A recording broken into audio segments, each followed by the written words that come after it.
It's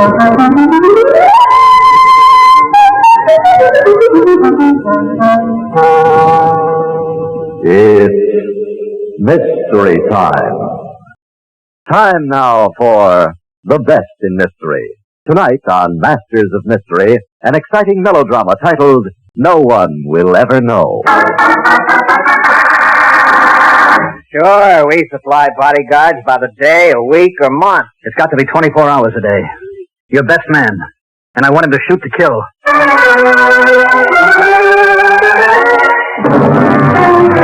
Good evening.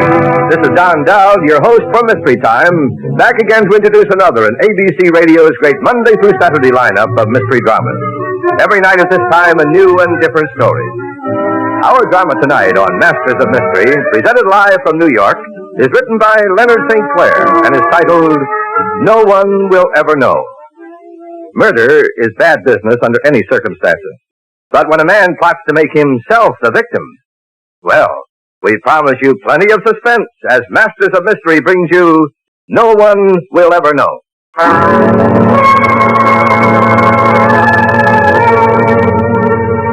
Nobody believes me. They all think it's my imagination. The sick dream of a sick mind. But I know he's out there in the night. I know he's waiting for me. Waiting for the right moment to kill me.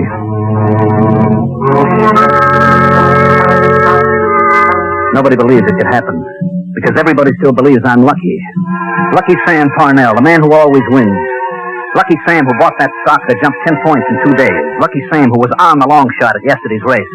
Lucky Sam who owns a piece of that oil well out in Texas. That's the way it was with me. Until last week. It was Monday evening. I'd just gotten home. The maid took my raincoat and I headed for the bar to fix myself a drink. Hello, Sam, darling. How are you? Fine, honey. How about a martini? Love one. Good. There we are. And? Sam, you haven't noticed. Notice what? My new dress. Oh, well, it's fine. It's, pretty fancy, isn't it? Well, it's a cocktail dress, darling. I thought I ought to have something new for the boat. And I promise I won't cost you any more until we get to Paris. Who's complaining? All right, honey. To the trip. To Paris.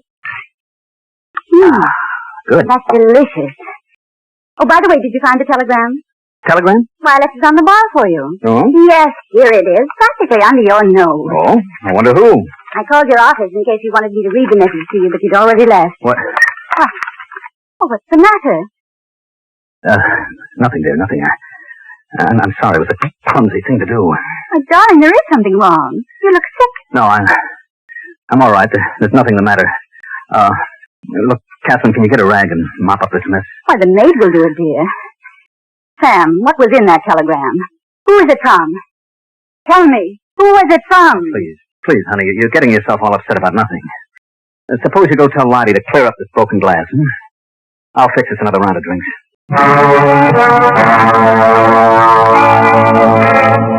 As soon as Catherine disappeared toward the kitchen, I reread the telegram. Sorry, old man, our well is a dry hole. Send 10,000 more to clean up final debts. Signed, Harry. 10,000 more. 10,000 I didn't have. Every penny I had poured into that Texas well was borrowed money. Harry ought to know that. This was to be our big plunge. Harry and I were going to crack our first $1 million. Now, Lucky Sam Parnell was broke. Bankrupt. After dinner, I locked myself in the study. I had to think. To work something out with pencil and paper. But it didn't work out. The stocks and bonds would have to go to pay off the loans. The mortgage would take the house. The only asset left would be my life insurance. That $50,000 policy with the double indemnity clause. Yes? Sam, can you come to the phone? It's Jimmy. He's calling from school. Well, tell him I'm tied up, Kathy, and give him my love. Oh, but darling, he wants to say goodbye to you before we sail. Well, then you can tell him we're not going to Europe. What? I'm turning in our tickets in the morning. Tell Jimmy the old man's got to stay and close a business deal. The biggest deal of my life. Don't argue with me, Catherine, and don't wait up for me. I'll be working most of the night. I'll see you in the morning.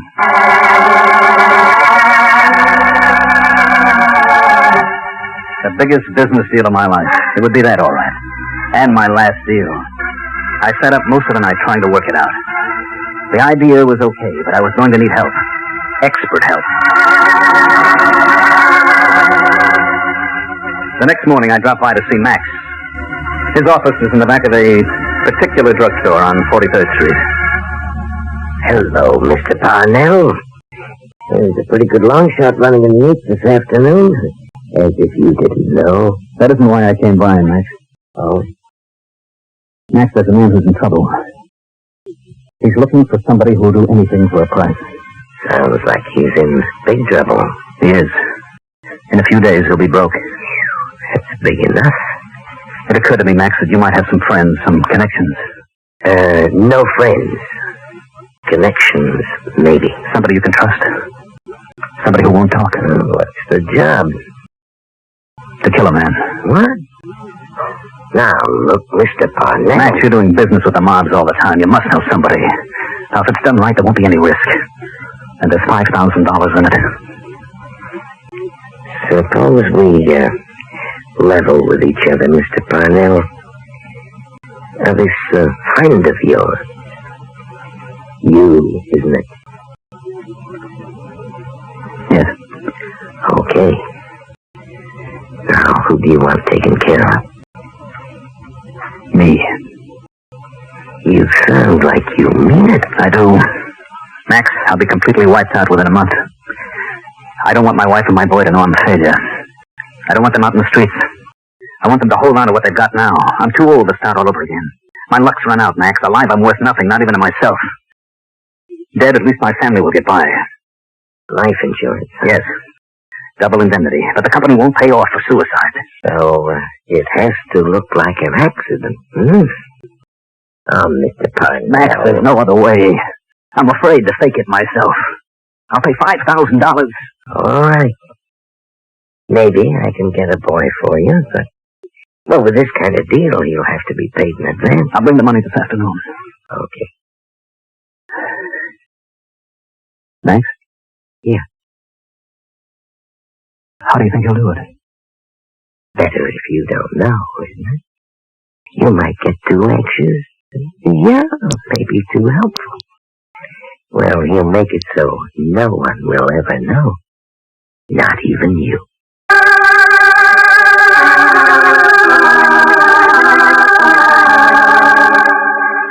When I left Max, I went directly to the steamship office and got a refund on our round-trip tickets to Europe. $1,400. I needed every penny I could get hold of to make the $5,000 for Max. But I got it. And that afternoon I gave it to him in cash. All I had to do now was wait. Tuesday passed. Then Wednesday. Thursday. Every morning when I left for the office, I kissed Catherine goodbye for what might be the last time. Every night when I came home to her, I dreaded the thought of leaving again in the morning. The strain began to get unbearable. Let's get this over with, Max. Let's end it before I go mad. And Friday afternoon. Hello? Sam? Oh, yes, dear. Mr. Union just delivered another telegram to the house. Do you want me to read it to you? Yes, would you please? Well, wait a minute until I open it. Here's what it says. New well came in this morning. Looks like 1,000 barrels per day. What? Congratulations, oil baron. And it's signed Harry. Oh, Sam, how wonderful. Yes, Catherine, how wonderful, how unbelievable. Now we can go to Europe after all and forget everything. You'll call off that other deal that you said would keep you here, won't you, dear? Won't you? Sam, are you listening? That other deal. No, it can't go through now. It mustn't. I've got to get to Max. I don't want to get killed.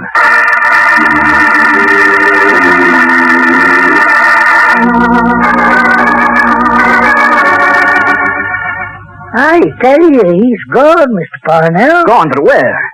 You've worked for him for years. You must know where he's gone. I don't know. Right after the last time you were here, he came out and gave me 2 weeks' wages. That's a present for you, Charles, he said. I'm going on a vacation, maybe 2 or 3 months. Well, look, some of his friends must know where he is. Tell me where I can find them. I never paid any mind to his friends, Mr. Parnell. The only reason I know your name is because you told me once. Too late. I'm too late. Max didn't tell me who was going to do it or when or where. He said no one will ever know. Not even me.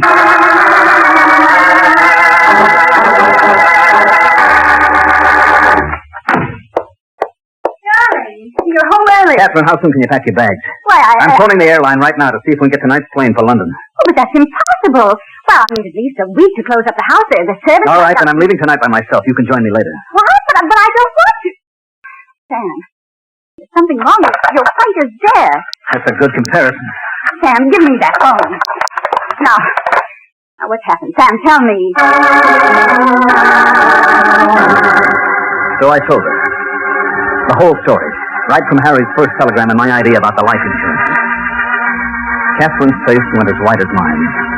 Her eyes stared at me with a dazed, unbelieving expression. How could you have thought of such a thing? Without you, this house and your money would mean nothing. You don't understand, Catherine. Look, pack your bags. Any hour, any minute, Max is liable to go through with his part of the deal. Darling. Please get started, Catherine. I'll phone the airline. No, let me do it. You're much too upset. All right. I'll start cleaning up my desk. If the London plane is sold out, get a seat on a plane going somewhere else. Anywhere. Hello? This is Parnell, Dr. Meade. Please come right over. Sam is terribly sick. Catherine, give me that phone. Are you out of your mind? No, dear, I'm not. But I'm afraid you are.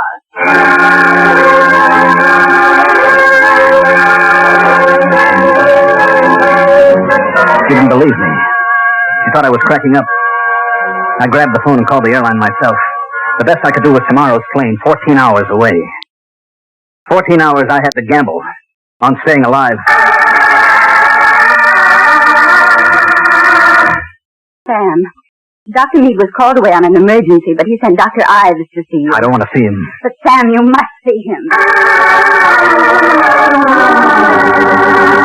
There's nothing the matter with me, I tell you. You've got to believe me, Doctor. That's why Max left town, don't you see? So he won't be connected with my death. But the guy he hired is waiting for me. It'll be any time, anywhere. I won't take a sedative. Keep away from me. Catherine, don't let him use that needle. Catherine! Catherine!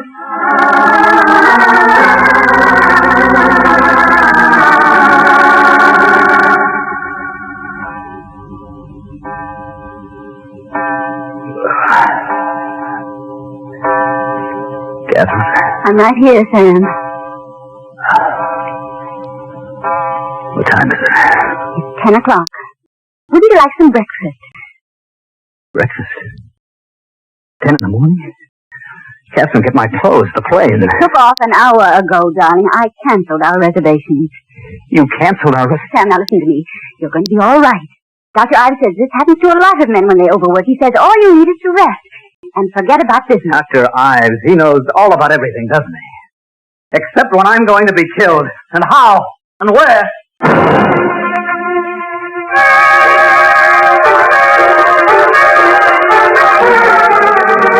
As soon as my wife left the room, I jumped out of bed and dressed. I slipped down the back stairs, and before Catherine and the servants spotted me, I had my car out of the garage.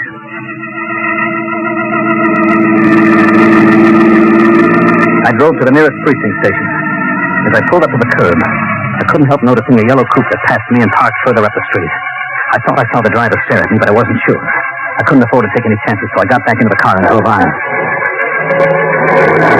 Besides, I'd have been a fool to go to the police.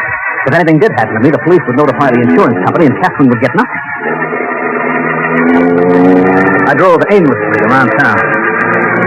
Then I happened to look in the rearview mirror. And there he was, the man in the yellow coupe. Now, this was it. I tried to lose him in traffic.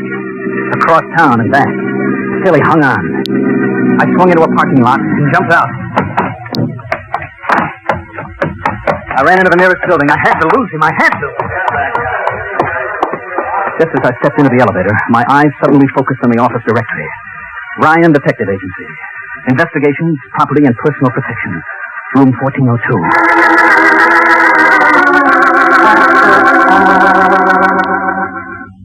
Whatever you wish, Mr. Parnell. We supply bodyguards by the day, a week, or as long as you want. It's got to be 24 hours a day.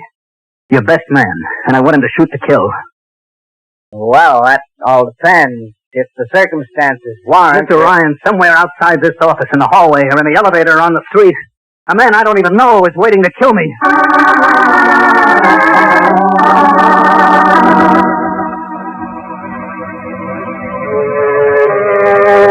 I waited there in the office till Ryan brought in Harrison, the man who was to be my bodyguard for the first 12-hour shift. We left the office together and picked up my car. As we drove back to the house, I watched for the yellow coupe. Yes, there it was, keeping about a half a block behind us. When we pulled into our driveway, the coupe kept on going and then turned at the next corner. I sprinted for the front door and planted. Sam, that you? Oh, darling, you gave me such a fright when you sneaked off this morning. Oh, what are you doing? What are you looking out of the window for? I'm waiting for him to turn around. He'll drive past again. Oh. Sam, you can't keep on like this. You're ill, don't you realize it? Sure. This is all my imagination. Catherine, tell the cook to fix dinner for one extra. Harrison will be eating with us. He's my bodyguard. Bodyguard? He's putting the car in the garage. He'll be along in a minute. Well, I want you to get rid of him. There's absolutely no danger. Tell him to go. Is that what you want? Why? Maybe you want me to be killed. Oh, Sam. Perhaps my insurance looks pretty good to you after all. And all the money that'll be coming in from that oil well. Stop it. I can't take any more. I can't. I'm sorry, Catherine. I guess I am sick. With fear. But everything's going to be all right, honey. I've told the detective agency to track down Max. We'll get word to him that the deal is off. Yes, dear. Max will call off his boy and I'll be safe. Then I won't need the bodyguard. That makes sense, doesn't it? I suppose so. Sure it does. We'll see Europe yet, Catherine. You and I together. What's that? Oh, Sam. It was only a car. Backfiring.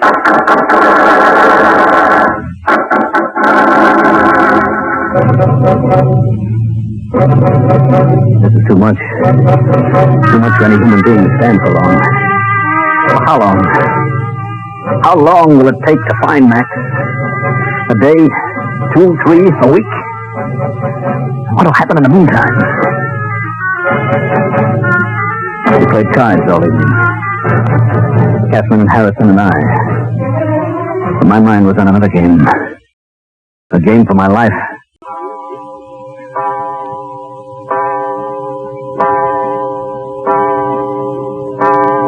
$11 o'clock. Catherine kissed me goodnight and we came up to our rooms. She's probably asleep by now. And Harrison, the bodyguard, is stationed outside my door in the big easy chair, reading from the stack of magazines. Or is he asleep too? He mustn't be, because my life depends on him. But I've got to sleep. I must rest and sleep. I can't go on this way with no sleep. Midnight. Still sleep won't come. This maddening waiting for what? When? Perhaps if I read a while. Yes, I'll close the window, sit up and read a while. Wait a minute, that sound. The radio. His radio in the yellow coupe. There in front of the house, it's him out there waiting for me, waiting to kill me. He's not waiting, he's getting out of his car. Harrison, wake up, he's come for me, he's coming to the front door. Harrison! You won't get me. Not that easy, because all you'll find is Harrison sound asleep outside my door, because I'm going out this window now. Now, if I can make it to the garage without being seen.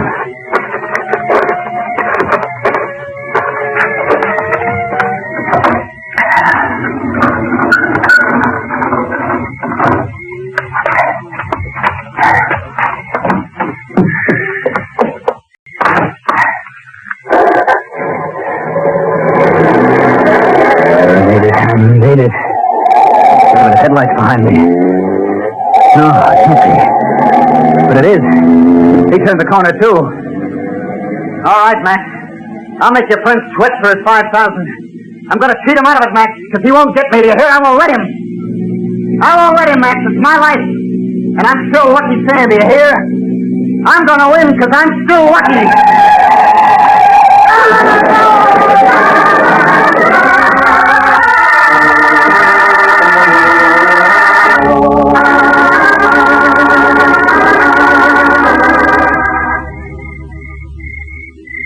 I heard the crash.